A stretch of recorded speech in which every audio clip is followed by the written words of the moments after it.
In this video, I'm going to do some technical analysis on Bitcoin and find out why it dropped 18% overnight. Let's get straight into it.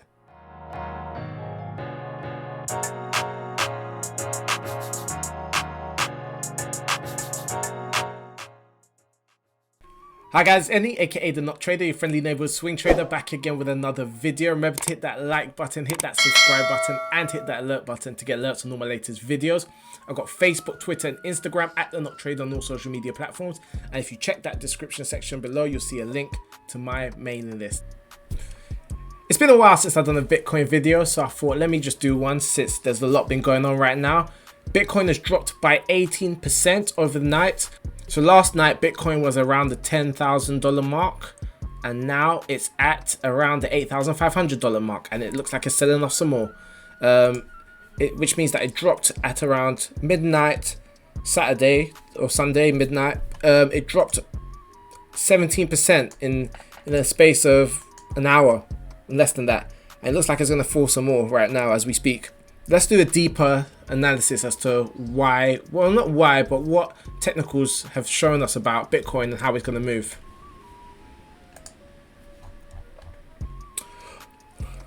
So a while back, I drew quite a lot of lines on Bitcoin because I've been very interested in Bitcoin just as an asset class. I have no intention of trading it anytime soon, but I always like to just plot some graphs and see how it's behaving.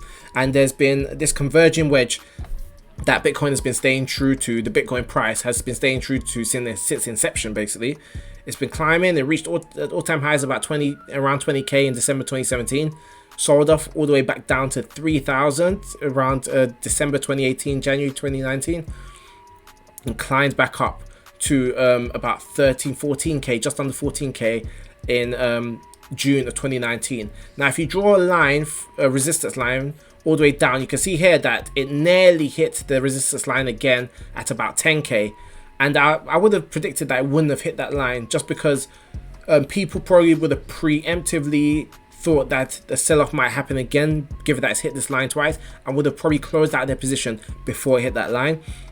So if I took a long position here, I would have probably sold out before it hit that line, because it's a bit of a gamble to wait for it to hit the line before you sell off, when a lot of other people can see, probably that are doing technical analysis as well, can probably see that this resistance line has been hit twice and it could potentially be a hit again. So that's probably why it started selling off before it hit that line, because people preempted the resistance line and wanted to take profits before it hit it, and that would have been probably part of the reason why there was a sell-off, a big dump overnight, because of people, a lot of technical analysis traders seeing that there was a resistance line that's been hit twice before, and they wanted to close out on some profits that they made if they took a long position from here onwards.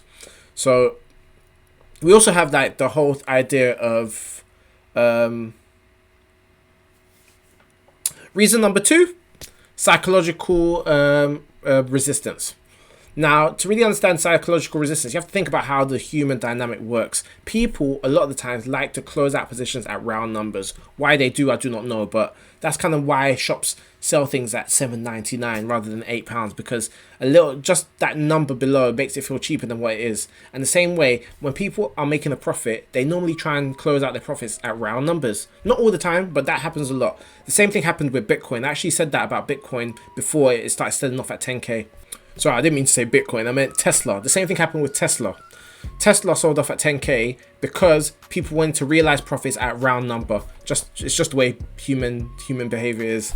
If you can remember this, I remember when Tesla was making that bull run, I'd actually said that you'd want to realize your profits at around 10k, $1,000 mark, because people would sell off there, and that's exactly what happened. The minute it hit $1,000, it's a mass sell-off occurred. And that was just primarily because of the human psychology thing that I said about how people like to realize profits after a large gain at a round number. So for Bitcoin, it looks like they did the same here as well. When it hit around the 10k mark, yeah, which was around here, people decided to sell off. So it was a combination of two things.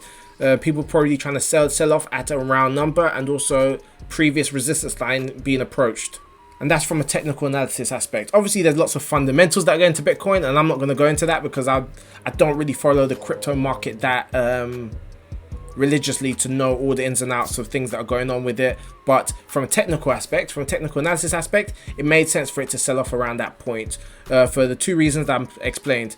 The 10k, the 10,000 point in which people want to realize profits at a round number, and also this resistance, this converging wedge resistance line that it was approaching. So I thought I'd just make a quick video about Bitcoin, and yes, Any aka the Not Trader signing out.